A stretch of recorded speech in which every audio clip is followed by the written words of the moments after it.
Yeah, come in. Oh, Dad's making excuses now. Carpet on the floor.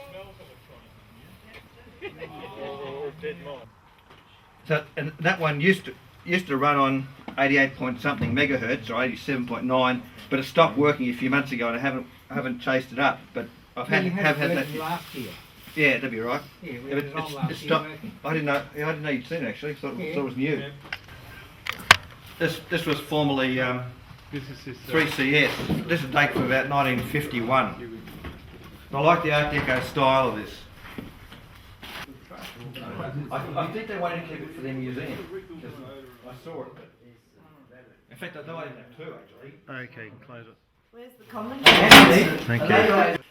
FM transmitter, a TV transmitter rendered down into a FM band That's right. band 2 transmitter. Just a bit upside down at the moment, but that was the remains of 3MBS transmitter. I've got the remains of a AWA dummy load over there that got dropped by someone. Be careful. the lights are flickering and that's how Don is glitching here. Yeah. Is your rectifier on the right? I don't. Rectifier's there. It's halfway up. Feel better already. That's the RF drivers. Crystal oscillator, actually oscillator's there, but that was the original crystal oscillator, low level driver, penultimate stage if you like, into the RF push pull. That's the modulator, is it? It's a modulator with negative feedback resistors up there. Then the RF, this is control there, thyrotrons there, and a voltage regulator. Crystal oscillator, 5763 Yeah. buffer, RF penultimate, driver stage. What are the lamps in the driver? And neutralisation is this coil here. It picks off some capacitance out the back, comes through. This coil changes the phase and feeds it back anti-phase into the grid. Yeah.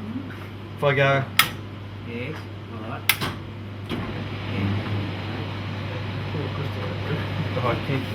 case. 6:15 in the morning. There's an LJ Kermond on duty. 6:30, engine started. 6:49, test from studio. 7 o'clock, transmission commenced. So every hour he's logged. I suppose it's a he. He's logged the thing, and then at 3 o'clock, another person's come on shift and done their log. Transmission ceased at 11 o'clock at night. Engine stopped at 8 minutes past 11. On air time 16 hours 20 minutes. Then Christmas Day, 10:15 start. Sleep in, joy. Engine started, and so it goes on, and they've finished at 23:38. Engine stopped. Love the writing that people had. So it was a different era then. Well, it looked like it was about 800 watts by the guessing from the power in. So 3HA back in 1943. You can see over here I've got 3XY transmitter schematic diagram, and a bit of that. That's a bit of that AWA that nearly didn't start. 787 watts of DC in. You'd expect 70%, wouldn't you? Yeah. Survey's out of control, and then all of a sudden something grabs and goes bang, and tape gets torn apart. It's a terror. I'm not game to do anything with that at the moment. So that was I got one of those at home, Jack. that's the back of it. If we had someone with a truck, we could go a long way and bring the whole thing back. I wouldn't bother. Well, The things have been out in the weather for years and years and Probably years. not worth it. Show us your shed. Sorry, Show us your shed. that's the shack. That's Happened to find an engineer who was working in the STC factory, and I was telling him how I've got the 5KA transmitter, and he said, "Oh, that's modified down to 2.5 kilowatts." And I said to him, "How did you know that?" He said, "Oh, I was working on the test bay that day when I rang him up about a year and a half ago, and he said in a shaky voice, he said, Whitlam destroyed the broadcast electronics industry in this country. He said it was combined with reducing tariffs at the same time as allowing rapid increases in wages. The two things combined made it unviable to produce electronic goods in Australia." This one, the signal starts off in the exciter here. It's a solid state exciter, crystal oscillator as you can see, and the modulation inductor and the modulation transformer there.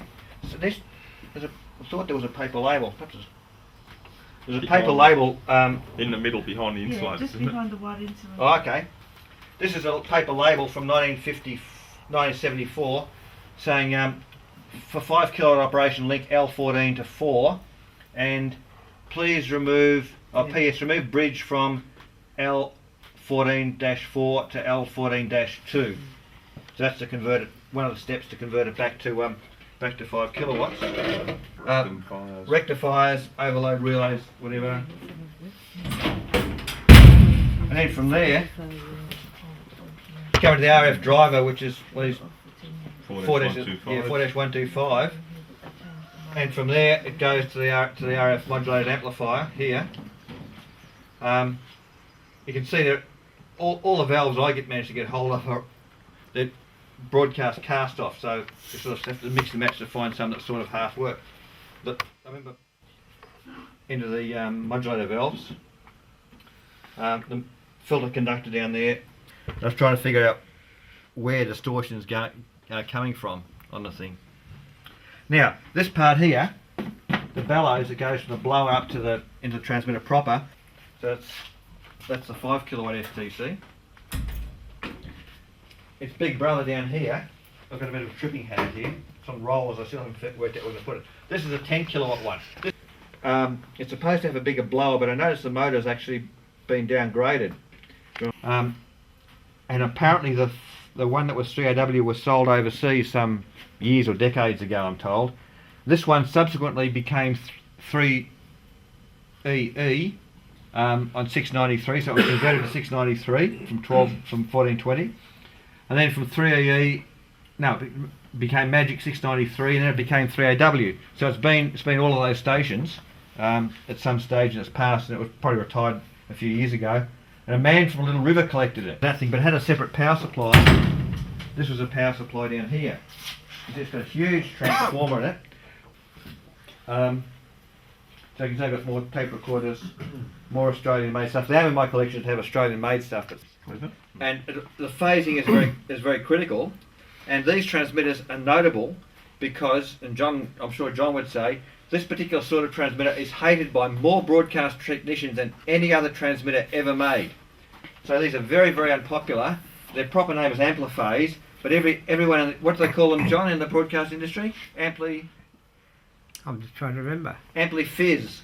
Yes, I looked them up. Originally they were invented in France in the That's right. 1930s. 1930s, you're spot And they on. were called outphasing, and then RCA coined the term ampliphase. The transformer has been made in Australia. It's made by Delta Transformers in Sydney, and the two big filament a bit messy there. I thought I had to clean them that.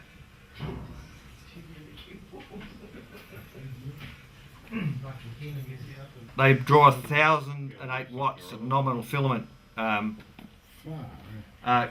each. It's essentially a switch mode power supply. The modulator is switched at 70 kilohertz, and it's pulse width modulated, and it's just a switch mode power supply. And that runs a modulated amplifier, which is a triode. It should be humming now. It's humming. Know the words. Who'd like to press the on? Now it's going to make a noise. The on switch, the filament on. That one? Yeah. Ah, now we get somewhere. Now I feel power, feeling power. They've got all covers on the top. The audio process has got the power on down here. It's got a limiter with 1, 2 or 3 dB of clipping on it. The meters in there are floating at about 7,000 volts, I think. We've just got the filament voltage. We've got 80% volts. We'll wind the variac up.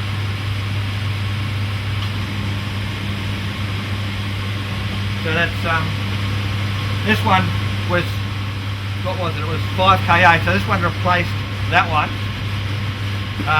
Was run at 2.5 kilowatts. This was 5kA.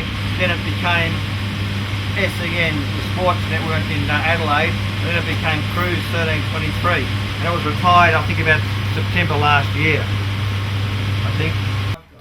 Okay. So I had to get the rest of the bits to put it together eventually when I saw a few of the other problems that are happening at the moment. Look, it'll be around the legal limit. Legal schmeagle. it's hard to tell, but I can see the meters wobbling around there. It's not going to work.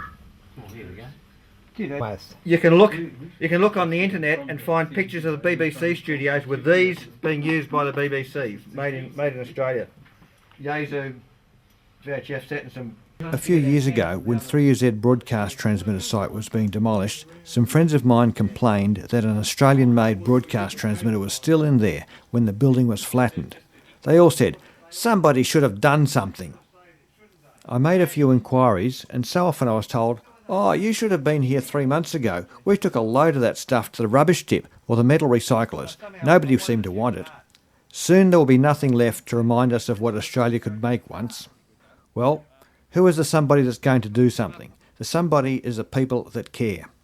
So, as a result, I decided that I would do something because I cared. So I started my collection of Australian-made broadcast equipment.